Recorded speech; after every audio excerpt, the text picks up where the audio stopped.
अस्सलाम वालेकुम दोस्तों इंतज़ार था जिस ऑडियो वीडियो का वो मार्केट में अवेलेबल है।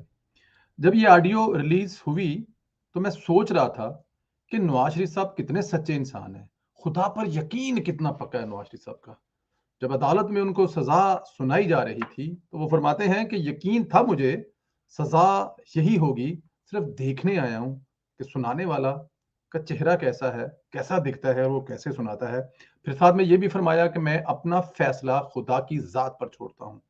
नवाज शरीफ साहब का खुदा की ज़ात पर छोड़ा हुआ फैसला हर रोज़ खुदा की ज़ात एक नए रूप में, एक नई शक्ल में हमारे सामने ला रही है।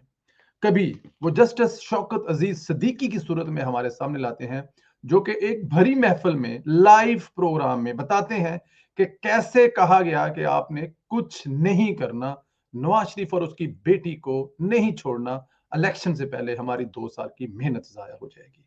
आगे चलते हैं तो फिर थोड़ा सा आगे जाके काजी फायज साहब भी फरमाते हैं कि किस तरह कुछ अदारों के सरबराहान और अदारे आकर हमें डिक्टेशन देते हैं कि फैसले हमारी मर्जी के किए जाएं, और वो कहते हैं कि फलां फलां बंदे को पकड़ लो, मसाइल खत्म हो जाएंगे।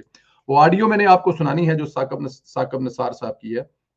राना शमीम साहब आ जाते हैं, वो कहते हैं सेम अल्फाज कि मुझे कहा गया कि 2 साल की मेहनत जाया हो जाएगी। किसी को फोन करके बता रहे थे कि फैसला नवाज शरीफ को और मरियम नवाज को सजा देने का है, जायज है।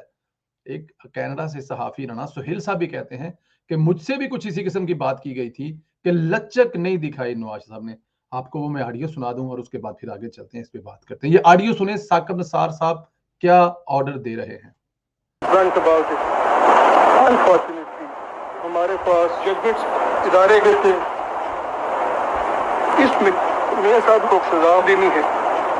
वो कहा गया कि हमने आज साहब को लाना है, कहा है जी अब करना पड़ेगा, बेटी को भी नहीं। मेरे ख्याल से बेटी को सजा देना अब बिल्कुल जायज है। मैंने अपने दोस्तों से कहा कि जी इसमें कुछ किया जाए, और मेरे दोस्तों ने उससे इत्तेफाक ले लिया। इंडिपेंडेंस और ब्रिटिश भी नहीं रहेगी, तो चलें। जी, मियां साहब को सजा देनी पड़ी गए अदारों के सरबराहान ने, अदारों के उन्होंने कहा है कि हमें इमरान खान को लाना है तो इसलिए नवाज शरीफ साहब को और उसकी बेटी को सजा देनी पड़ेगी और ये जायज है। मैंने दोस्तों से बात की, दोस्तों ने भी यही कहा कि जायज है, देनी चाहिए। एक दफा दोबारा फिर ऑडियो सुनिए। अनफॉर्चुनेटली हमारे पास जजमेंट्स इदारे गए थे, इसमें मियां साहब को सजा देनी है। वो कहा गया कि हमने आज साहब को लाना है, कहा है जी अब करना पड़ेगा, बेटी को भी नहीं। मेरे ख्याल से बेटी को सजा देना अब बिल्कुल जायज है। मैंने अपने दोस्तों से कहा कि जी इसमें कुछ किया जाए, और मेरे दोस्तों ने उससे इत्तेफाक ले लिया। इंडिपेंडेंस और ब्रिटिश भी नहीं रहेगी, तो चलें जी, देते हैं जी सजा। क्योंकि कौन कह रहा है जी, बता रहे हैं। अभी तो अगली ऑडियो में नाम भी बताएंगे। अभी तो उनसे बात करते हुए भी ऑडियो लीक होगी जिसमें वो बात करके हदायत ले रहे हैं। अभी तो वो बैठे हुए डिस्कस करते हुए वीडियो भी रिलीज होगी, क्योंकि एक वीडियो तो इंसान बनाते हैं, एक वीडियो खुदा बनाता है। जिसके यहाँ मेरे कायद नवाज शरीफ ने ये फैसला छोड़ा कि ऐ खुदा मैं अपना फैसला आप पर छोड़ता हूं, मुझे इन जमीनी खुदाओं से किसी किस्म के इंसाफ की तवक्का नहीं है, मुझे तवक्का है अपने रब्बुल अजीम से जिसने ये सारी कायनात बनाई है, उसके सामने अपना केस रखता हूं। फिर वो खुदा एक एक सेकंड के बाद, एक एक मिनट के बाद, कोई ऐसा दिन नहीं गुजरता कि हम मुस्लिम लीग नून के सीनियर रहनुमाओं को मैसेज पे मुबारक नहीं देते कि आज कायदे मोहतरम के हक में वहां से गवाही आ गई और आज कायदे मोहतरम के हक में यहां से गवाही आ गई। हर गुजरता दिन नवाज शरीफ की बेगुनाही को साबित करता जा रहा है। जब नवाज शरीफ की बेटी को उसके सामने जेल के अंदर से गिरफ्तार किया होगा तो खुदा के यहां नवाज शरीफ की क्या दुआ गई होगी। नवाज शरीफ ने खुदा से क्या मांगा होगा, है मेरे खुदा मैंने तेरी जनता की, मैंने तेरी आवाम की, तेरे पब्लिक की जो खिदमत की है, क्या ये मुझे उसका सिला मिल रहा है? तो खुदा ने क्या कहा होगा, नवाज शरीफ वेट कर, इंतजार कर, देख तेरी आंखों के सामने वो लोग जो तुझे तड़पा रहे हैं, जो तुझे तकलीफें दे रहे हैं, उनका हाल तो देख खुदा की जात क्या करती है।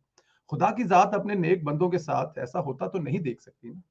और नवाज शरीफ साहब के पीछे दुआएं पहले भी बहुत थी, लेकिन जब से इमरान खान साहब इस कौम की चीखें निकलवा रहा है, इस कौम को मरने के लिए छोड़ दिया, अब तो वो दुआएं और भी बढ़ गई हैं और वो दुआओं का असर हो रहा है। और दुआएं का असर ये हो रहा है, पहले कहते थे कि जुमा जो है वो नवाज शरीफ की पार्टी के लिए बड़ा भारी होता है, अब तो अल्लाह ताला की ज़ात खैर करे, 7 के 7 दिन ही इमरान खान की हुकूमत के लिए भारी है। ये ऑडियो एक दफा मैं आपको फिर सुनाता जाऊं ताकि याद रहे कि इस ऑडियो में वो क्या कह रहे हैं। साकिब निसार साहब सुनिए जरा। Let me be little blunt about it. Unfortunately, हमारे पास जजमेंट इदारे के थे, इसमें मेरे साथ को सजा देनी है। वो कहा गया कि हमने आज सब कुछ लाना है, कहा है जी अब करना पड़ेगा। बेटी को भी नहीं, मेरे ख्याल से बेटी को सजा देना मुश्किल है। अब बिल्कुल जायज है।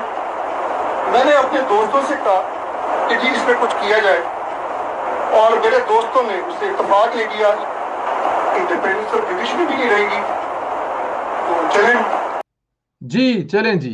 अच्छा, इस पे आपको एक बताते जाएं, ये ऑडियो फ्रांसिक अमेरिका की कंपनी है जी, गैरी डिस्कवरी, अमेरिका की एक बड़ी मुस्तंद किस्म की फ्रांसिक लेबोरेटरी है। और उन्होंने जो भी ऑडियो फ्रांसिक या वीडियो अदालतें रिजेक्ट नहीं करती, उनकी जब ठप्पा लग के आ जाता है कि ये जो गैरेट डिस्कवरी अमेरिका की जो फर्म है, वो जिस पे ठप्पा लगा देते हैं, अदालतें उसको चैलेंज नहीं करते। उस कंपनी का इतना अच्छा नाम है। इस फर्म ने साकिब निसार की ऑडियो फ्रांसिक की है और इसे दुरुस्त करार दिया है, किसी भी किस्म की इसमें हेरा फेरी नहीं हुई। अमेरिका की कंपनी गैरेट डिस्कवरी ने इसको मुस्तंद करार दिया गया है और यह कहा गया है कि यह साकिब निसार की असल आवाज है, ओरिजिनल आवाज है, जिसमें वो अपने मातहत और अपने दोस्तों को कह रहे हैं कि नवाज शरीफ की बेटी और उसको सजा देनी है। ये है वो ऑडियो जो बहुत दिनों से चर्चा था कि ये ऑडियो आजकल भी रिलीज होने वाली है। अभी तो वेट करें, बहुत सारी वीडियो रिलीज होने वाली है, बस देखते जाए मेरा खुदा नवाज शरीफ और उसकी फैमिली के साथ इंसाफ कैसे करता है और कैसे रुलाता है जिन्होंने कोशिश की थी कि नवाज शरीफ को रुलाएं। लेकिन खुदा की जात सबसे बड़ी है, सबसे बेहतरीन फैसले करने वाली, और वो फैसले कर रही है। अपना ख्याल रखें दोस्तों, कमेंट करके हमें इस पे राय जरूर दीजिएगा।